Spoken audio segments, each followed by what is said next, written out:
우리가 살아가면서 실수와 실패는 누구나 하는 일입니다. 네, 실수 없이 살고 싶고 실패 없이 살고 싶지만 우리 삶에 실수와 실패를 경험하지 않은 사람은 단 한 명도 없을 것입니다. 저도 실수를 하지 않길 원하고 실패하지 않길 원하지만 제 삶에도 얼마나 많은 실수와 실패가 있는지 모르겠습니다. 정말 머리로는 실수와 실패는 누구에게나 있을 수 있는 일이라고 생각하지만 막상 그것이 실수가 아니라 실패로 나에게 찾아오게 되면 그때부터 이야기는 달라지죠. 특히 나이가 많아질수록 단순한 실수가 아니라 너무나 큰 책임과 큰 짐을 우리로 하여금 짊어지게 한다는 것입니다.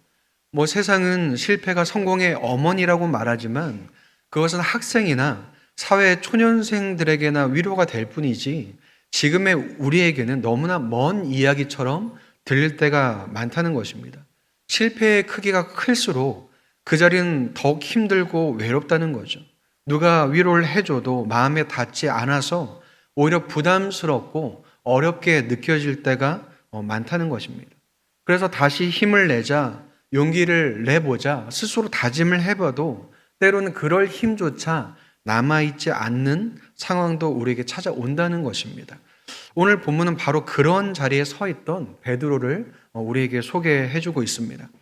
오늘 본문 이전의 상황을 짧게 이야기하자면 예수님께서는 세례 요한에게 나아가서 세례를 받으시고 지난주에 나눴던 것처럼 회당에서 말씀을 통해서 자신이 메시아이심을 공적으로 선언하십니다. 그런 후에 이제 공생애를 시작하시죠. 그러면서 예수님께서는 귀신을 물리치시고 병든 자를 고치시고 복음을 전파하시는 사역을 시작하십니다. 그래서 오늘 말씀을 보면 많은 사람들이 예수님께로 몰려와서 하나님의 말씀을 들었다고 말하고 있습니다. 그때 예수님이 계신 곳이 어디라고 말하냐면 게네사렛 호숫가라고 이야기하고 있습니다. 게네사렛 호수는 우리가 잘 알고 있는 갈릴리 바다의 다른 이름이 게네사렛 호수입니다. 요한복음에서는 뭐라고 부를까요? 디베레아 바다라고도 말합니다. 어디서는 호수라고 부르고 어디서는 강이라고 부르는 이유는 갈릴리가 큰 강인데 당시에 사람들이 큰 강을 보고 바다라고도 불렀기 때문에 누구는 호수라고 부르고 누구는 바다라고도 부르기 때문에 갈릴리 바다로 불리게 된 것입니다. 그래서 갈릴리에 도착한 예수님께서 물가에 있는 배 두 척을 보시고 한 배에 오르셔서 육지에서 배를 조금 떨어지게 하자고 청하십니다. 그래서 마치 수상 무대처럼 사람들은 육지에 있고 예수님은 배 위에서 사람들에게 하나님 말씀을 가르치십니다. 그런데 그 배가 누구의 배였냐면 성경은 베드로의 배였다고 말을 하고 있습니다. 그래서 예수님께서는 베드로의 배에 타셔서 사람들에게 말씀을 전하신 후에 베드로에게 저 깊은 곳에 가서 그물을 내려서 고기를 잡으라 라고 말씀하십니다. 여러분, 당시의 어부는 물고기를 잡아서 생계를 유지하는 사람들이었습니다. 그런데 어업을 하기 위해서는 많은 세금을 내야 했기 때문에 물고기를 잡지 못하면 생계가 흔들리고 불안정한 삶을 살아가야 하는 그런 직업이었습니다. 그런데 예수님께서 깊은 곳에 가서 물고기를 잡으라고 말씀하신 때가 언제냐면 베드로가 밤새도록 물고기를 잡으려고 했지만 물고기를 잡지 못하고 실패한 상황이었습니다. 그렇다면 그때 베드로는 예수님의 말씀을 듣고 어떤 생각이 들었을까요? 베드로는 그날 처음 예수님을 봤을 것입니다. 아니면 소문을 통해서 예수란 사람이 귀신을 쫓아내고 사람들의 아픈 것을 고쳐주더라 라는 소문을 들었을지도 모르겠습니다. 그런데 어찌됐든 많은 사람들이 선생이라 부르고 배 좀 타자고 하시고 육지에서 조금 떨어뜨리자고 했을 때 자신보다 높은 사람인 것 같으니 그 정도는 충분히 해줄 수 있다라고 생각했을지도 모르겠습니다. 그런데 밤새도록 물고기를 잡으려고 했지만 실패한 나에게 물고기를 잡는 그 밤 시간도 아니라 낮 시간에 물고기를 잡으라는 말은 듣기 힘든 말이었을 것입니다. 만약 제가 베드로라면 예수님을 알지 못한 그때에 이 사람이 무슨 엉뚱한 말을 하나 라고 생각했을 것 같습니다. 물고기를 잡아보고는 하는 소리인가?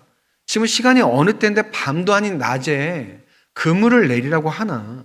도대체 무슨 근거로 어제 내가 그렇게 밤새도록 그물을 내려서 물고기를 잡았어도 물고기를 못 잡았는데 물고기를 잡을 수 없는 시간에 그물을 내리라고 하는가? 라고 생각을 했을지도 모르겠습니다. 일반적으로 어떤 일을 안 해본 사람은 그 일이 어떻게 돌아가는지 모르고 그 일을 하는 사람의 마음을 모르기 때문에 그 일에 대해서 이렇게 저렇게 함부로 말해서는 안 되는 것이죠. 왜냐하면 자칫하다간 경우에 어긋날 수 있기 때문에 그런 말은 하지 않는 게 맞습니다. 그런데 전문가에게 그 일을 수십 년간 해온 사람에게 그 일을 알지도 못하고 경험도 없는 사람이 와서 이렇게 해라 저렇게 해라 하는 것은 무시를 넘어서 무례한 행동이 될 수밖에 없다라는 거죠. 그렇기 때문에 베드로가 실패한 곳에 다시 가서 그 시기와 시간도 맞지 않는 때에 그물을 내려서 물고기를 잡으라는 것은 상식적으로 이해할 수 없는 말이었다는 거죠. 여러분, 그때 베드로에게 예수님은 하나님도 아니었고 그의 선생도 아니었고 그저 오늘 처음 본 사람이었고 사람들이 놀라면서 선생이라고 불렀던 그냥 한 명의 사람에 불과했다는 거죠. 여러분, 만약 우리에게도 예수 그리스도에 대한 믿음이 없다면 베드로가 느낀 예수님과 별다른 차이가 없다는 것입니다. 예수님은 그저 교회에서 많이 말하시는 분, 성경에 그 이름이 많이 나오는 분, 교회에 다니는 사람들이 믿는다고 말하는 분, 놀라운 일을 하고 십자가를 지신 분, 그 사실이 전부일 것입니다. 그런데 만약 그런 예수님이 실패 속에 있는 나에게 와서 이렇게 해라 저렇게 해라 한다면 그 말을 듣지도 않겠죠. 그저 무의미한 이야기라고 생각하고 말아버릴 것입니다. 그냥 지나가는 소리, 소음 같은 소리, 내 삶과는 전혀 상관없는 그런 말처럼 느껴질 것입니다. 왜일까요? 그분이 나에게 하나님이 아니시기 때문에 그렇습니다. 예수님을 처음 만난 베드로와 같이 그저 사람들이 칭송하는 어떠한 인물인 것처럼 성경에 있는 혹은 역사 속에 있는 인물로서만 느껴지기 때문에 그렇다는 거죠. 그런데 중요한 것은 그 깊은 곳에 가서 그물을 내리라는 예수님의 말씀에 베드로가 어떻게 반응하냐면 예수님의 말씀 그대로를 따릅니다. 5절에 이렇게 기록되어 있습니다. 시몬이 대답하여 이르되 선생님 우리들이 밤이 새도록 수고하였으되 잡은 것이 없지만은 말씀에 의지하여 내가 그물을 내리리이다 하고 라고 말하고 있습니다. 자신의 모든 상황을 말한 후에 내가 수고를 하고 최선을 다했지만 실패했습니다. 그런데 내가 당신의 말씀을 의지해서 그물을 내리겠다고 말을 합니다.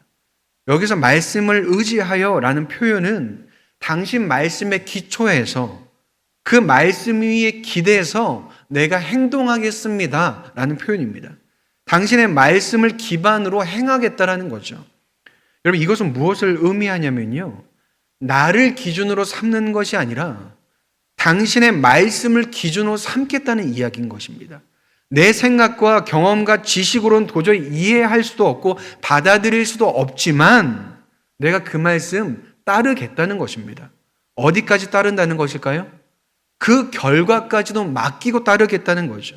그 결과가 불확실하고 혹은 실패일지라도 일단은 따르고 행해 보겠다라는 것이 말씀을 의지하여 행하겠다는 것입니다. 여러분, 믿음은 말씀을 통해서 주어지지만 말씀 가운데 반응하고 순종할 때 여러분 견고히 세워지는 것입니다. 그렇기 때문에 어찌 보면 믿음은 말씀을 통해서 우리에게 주어지는 도전이라는 거죠. 주의 말씀으로 날마다 우리에게 도전하신다는 거죠. 그 도전을 받아들이고 순종할 때 여러분 우리의 믿음은 자라나고 성장한다는 것입니다. 때론 이해되지 않고 받아들여지지 않을지라도 비이성적인 것처럼 느껴지고 비상식적인 것처럼 느껴질지라도 그러한 것이 아니라 우리의 이성을, 우리의 상식을 넘어서는 것임을 인정하고 살아가는 것이 여러분 우리에게 필요할 뿐 아니라 우리에게 있어야 할 믿음의 모습이라는 거죠. 여러분, 그래서 베드로가 어떻게 했다고요? 말씀에 의지해서 깊은 곳에 가서 그물을 내렸다는 것입니다. 그런데 여러분, 그 깊은 곳은 갈릴리 바다의 깊은 곳일 뿐 아니라 자신이 실패한 그 베드로의 마음 깊은 곳이기도 할 것입니다. 그렇다면 말씀에 의지하여 그물을 내리는 것은 갈릴리 바다 깊은 곳에뿐 아니라 내 마음 깊은 곳에 그물을 내리는 일이 동시에 되는 것입니다. 왜냐하면 내 마음속에 말씀으로 그물을 내리지 못했다면 그 갈릴리 바다의 깊은 곳에 가서 그물을 내릴 수 없었기 때문일 것입니다. 여러분, 그렇게 그물을 내린 베드로에게 어떤 일이 생겨나나요? 6절 7절에 이렇게 기록되어 있습니다. 그렇게 하니 고기 잡은 것이 심히 많아 그물이 찢어지는지라 이에 다른 배에 있는 동무들이 손짓하여 와서 도와달라 하니 그들이 와서 두 배의 채움에 잠기게 되었더라 라고 말하고 있습니다. 물고기가 너무 많이 잡혀서요, 그물이 찢어졌다라고 말하고 있습니다. 그래서 그 두 척 있던 배 중에 다른 배까지 불렀는데 그 두 배가 물고기가 가득 차서 배가 잠길 정도로 물고기가 많이 잡혔다고 기록하고 있다는 거죠. 여러분, 우리가 이 말씀을 보고는 역시 주의 말씀에 순종하니까 물고기 잡히는 것처럼 순종하면 우리 삶에도 기적이 일어나는구나. 우리 사업이 잘 되고 부동산이 잘 되고 자녀가 잘 되고 승진이 잘 되고 삶에 좋은 일이 생기는구나 라고 단순화시키거나 일반화시켜서는 안 됩니다. 왜냐하면 여러분, 그것은 진짜 기적이 아니기 때문에 그렇습니다. 두 배가 가라앉을 만큼 많은 물고기를 잡히게 하는 목적은 여러분, 물고기에 있는 것이 아닙니다. 물고기를 통해서 그 현실을 해결하는데 초점이 맞춰져 있지 않다는 것입니다. 그렇다면 예수님께서 이 사건을 통해서 이루고자 하신 진짜 기적은 무엇이고 여러분, 진짜 목적은 무엇일까요? 우리 8절 말씀 함께 읽어보면 좋겠습니다. 함께 읽어볼까요? 시몬 베드로가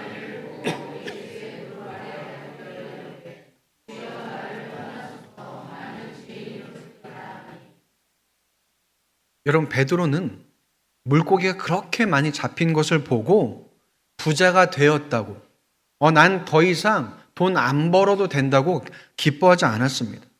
오히려 그 사건을 보고 그 놀라운 일을 통해서 예수님 앞에 무릎을 꿇고 주님, 저는 죄인입니다 라는 고백을 했습니다.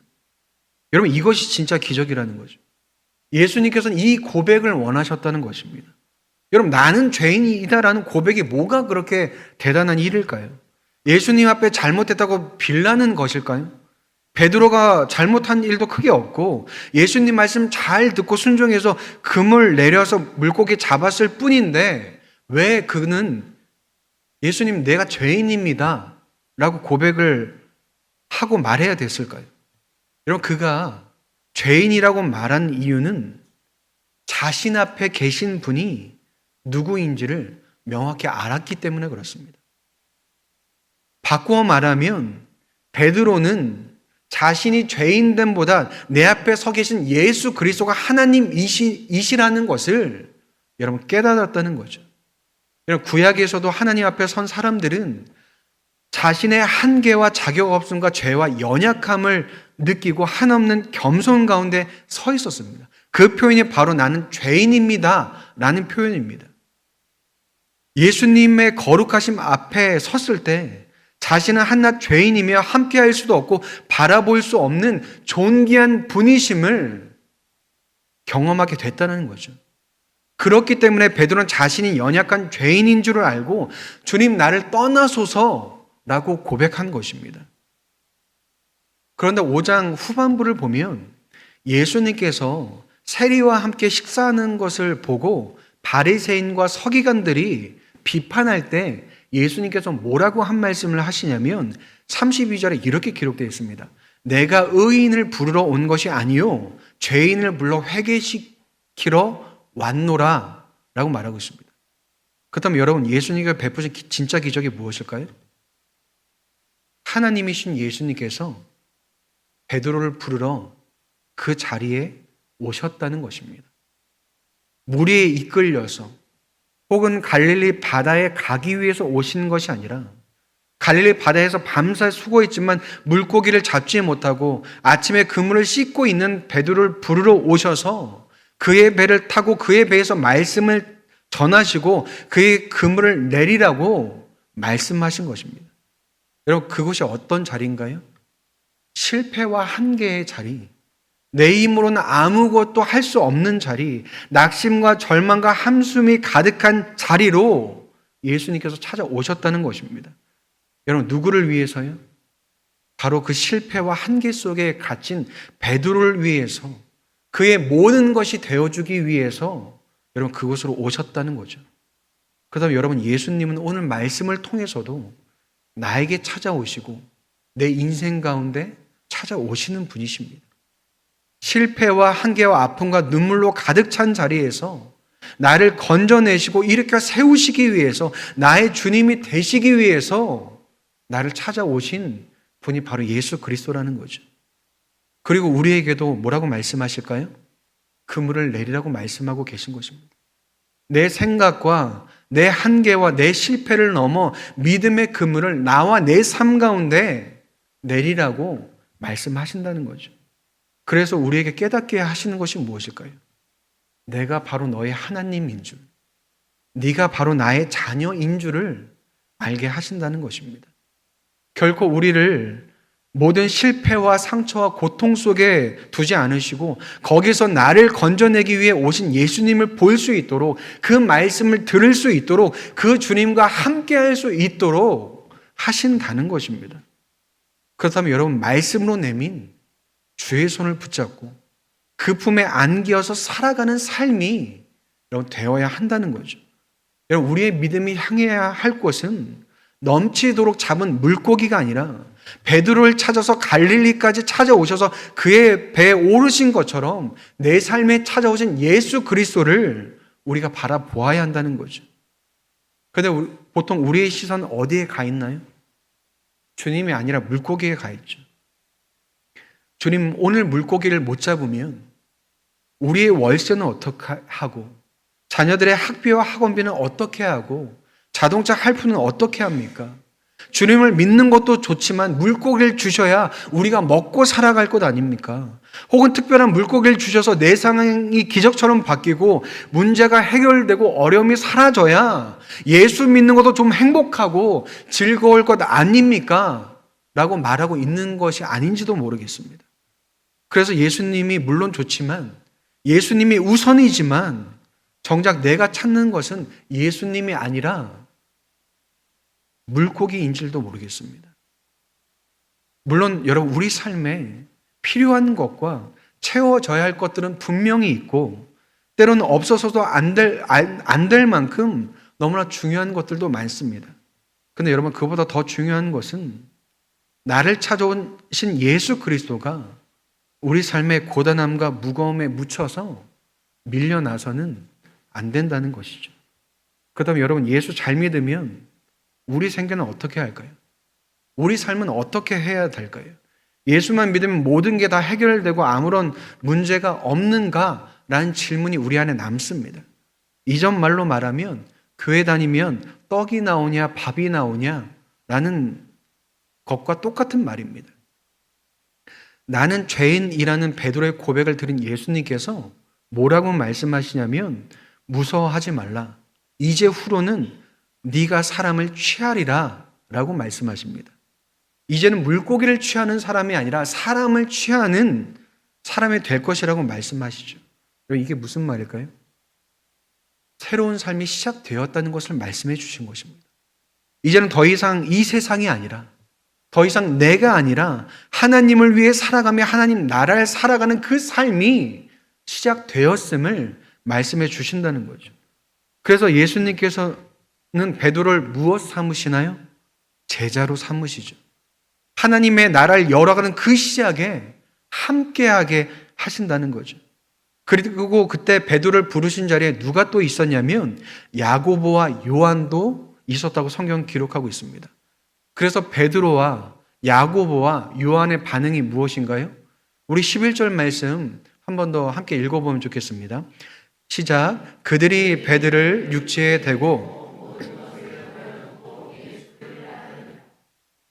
모든 것을 버려두고 어떻게 했다고요? 예수를 따랐다고 말하고 있습니다. 여러분, 모든 것을 버렸다는 것은 자신들의 배와 그물과 수많은 물고기뿐 아니라 그들의 터전과 생계까지도 모두 다 내려놓고 예수님을 쫓았다는 것입니다. 그래서 그 모든 것을 두고 예수님께 허락하신 새로운 삶으로 나아갔다는 것을 이야기해 준다는 거죠. 그럼 뭐 우리도 똑같이 직장 그만두고 사업 접고 학교 관두고 예수님만 쫓아야 하는 것일까요? 분명히 아닙니다. 똑같은 일상을 살아가지만 예수님으로 인해 시작된 새로운 삶을 우리도 동일하게 살아가야 한다는 거죠. 그렇다면 여러분, 무엇이 새로운 삶일까요?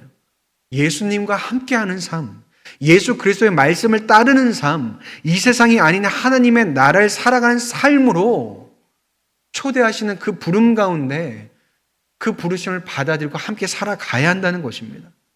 그렇다면 여전히 남아있는 우리의 모든 생계와 문제는 어떻게 해야 될까요? 예수만 믿으면 다 해결될까요?